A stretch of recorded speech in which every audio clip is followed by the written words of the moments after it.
Borstal Boy, a punk opera telling a true story of two brothers who were mods in the 60s. Michael and David Clark were sent to prison for malicious wounding and carrying a firearm without a licence.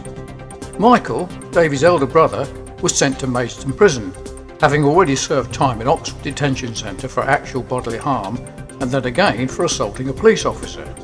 He was then sent to Rochester Borstal for stealing cars. And David, the younger, inherited his TV 175 Lambretta scooter, which made him mobile. He then mixed with the mods in Aylesbury and lived off his brother's reputation, which involved crime, girls and unusual activities that caused alarm. His first girlfriend was a high school girl who ditched him, and he then took on an attitude. If my brother was notorious, he would be far more notorious than he. When leaving Dover Borstal, he had a 3-year career of undetected crime, including riots amongst mods and rockers, until arrested, but not by the police. He had a bad experience on LSD, and overnight he decided to turn his life around for the better, which led to a confession to the police to 24 undetected crimes.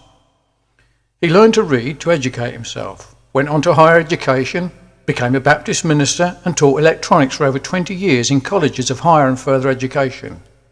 Michael continued his flamboyant lifestyle despite David's change of life, having absconded from prison and for living for a year without detection. Towards the latter part of his life, he ended up in prison in the Philippines, serving a 16-year prison sentence where he died in prison of tuberculosis. Though Michael had a tragic ending in his life, the story tells of David's mission to the Philippines to bring assistance to his brother upon hearing his conversion from crime to Christ, which took place after reading C.S. Lewis's book, Mere Christianity.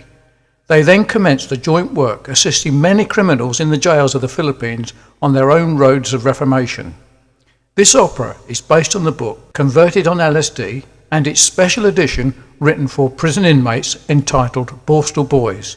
This story will be of interest to teenagers, social workers, performing artists, prison inmates, parents of unruly youths, judges, magistrates and prison officers, and for those interested in the Christian religion.